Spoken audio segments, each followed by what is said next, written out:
So, this may sound kinda dumb, but something's been on my mind lately.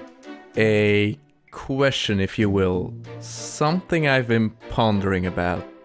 What makes a video game enjoyable to me? What do I want from them? I've been thinking about this for quite some time actually, and in some cases I even started to question my sanity.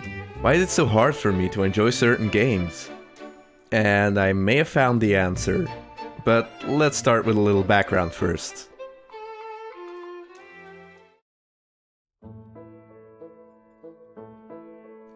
As a kid, I never really had these questions. You just play video games because they're fun, and, because it's a fun way to spend your time.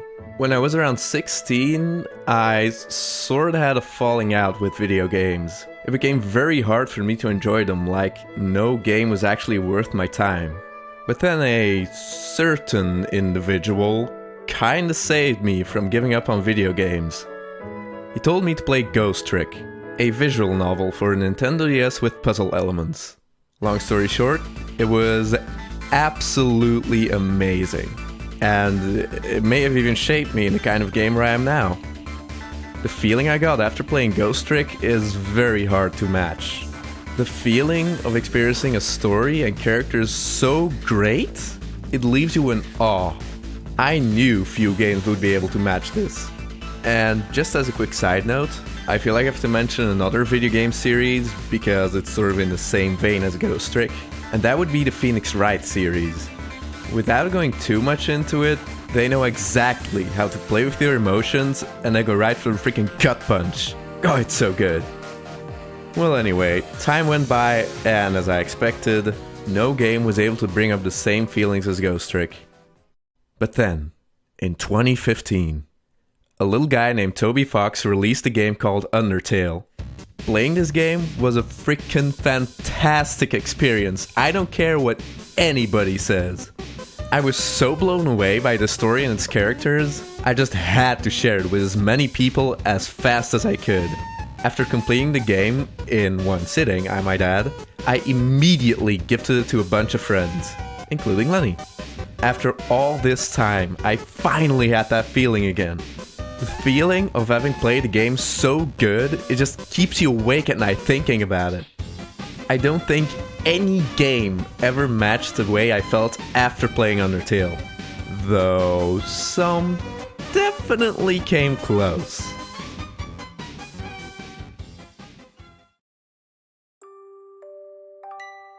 But enough dancing around the subject. It's time to talk about the real reason why I made this video.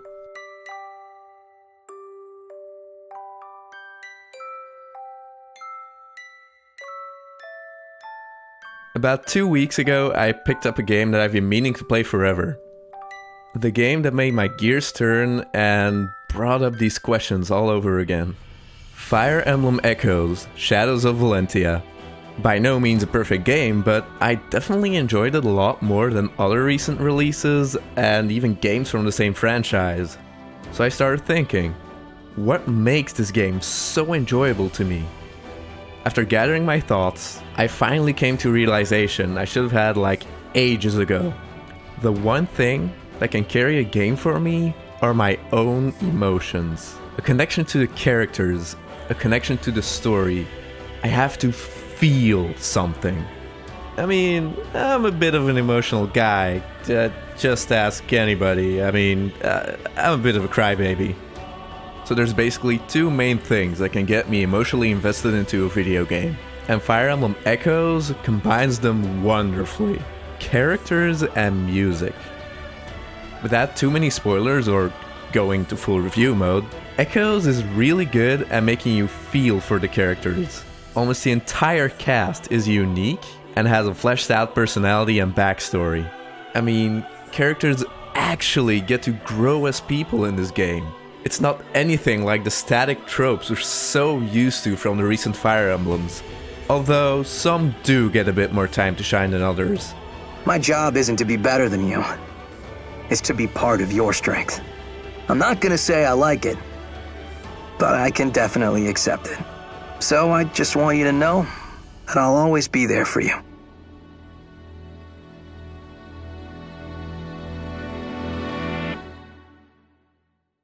I wager we'll get naught but pig feet and horse piss, but so be it. I shall force it down, if I must. The voice acting is on point.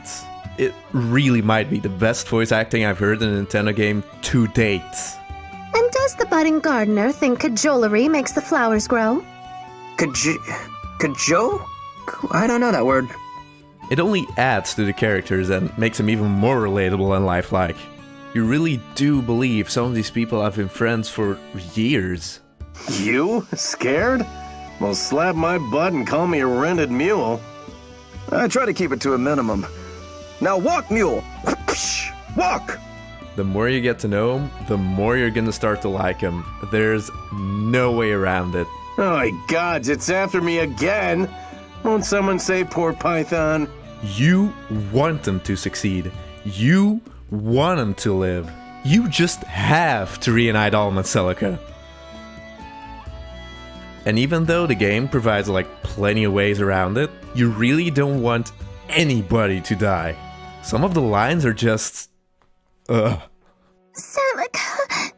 it hurts. Is this goodbye? I feel the fighting spirit leaving me. The wait's over, everyone. I'm coming home. Where are you? I can't see you. And now I'm going to... Even the game's ending can take some really dark turns if certain characters die. There's alcoholism, depression,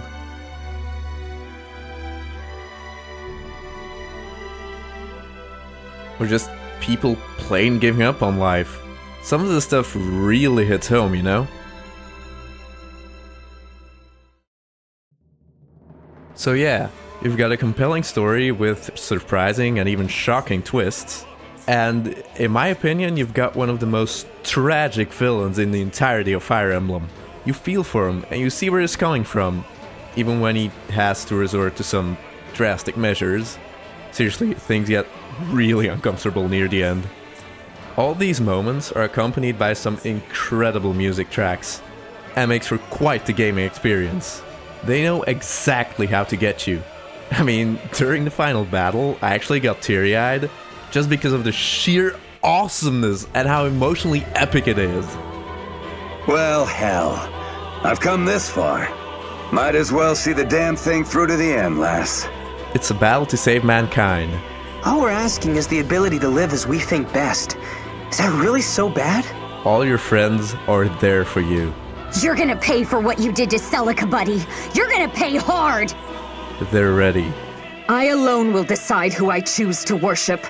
But I can promise you one thing. It certainly won't be you. Let's fucking do this!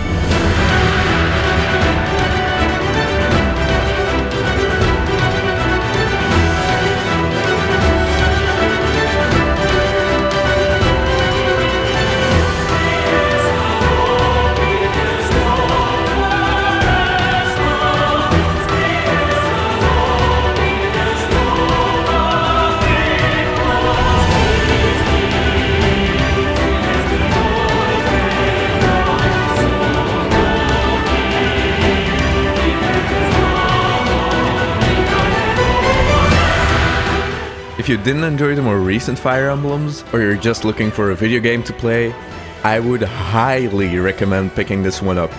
It really deserves it.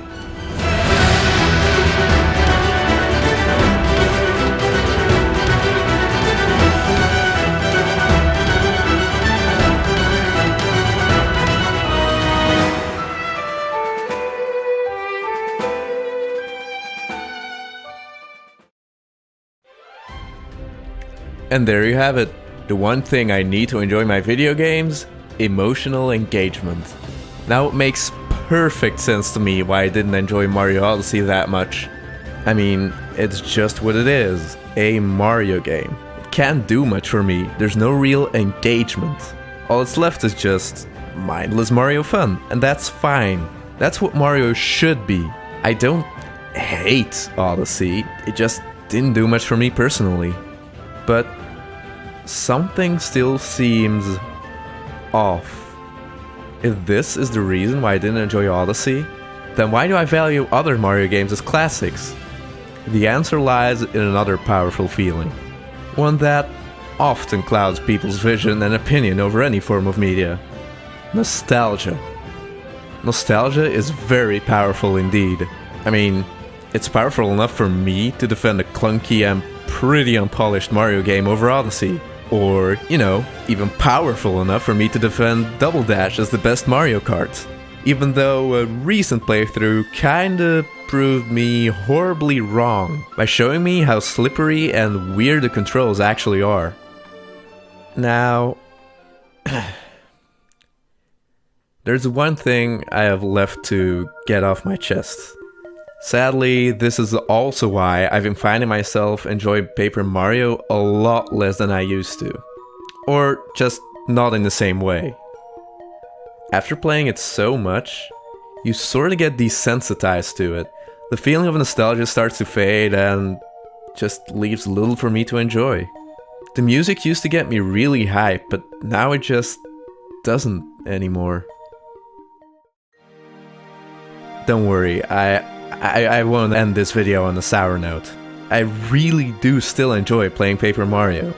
While it may be hard for me to get enjoyment out of just playing the game itself, in my opinion, the Paper Mario engine is ripe for unique challenges and mods. I am so excited to see what the future holds.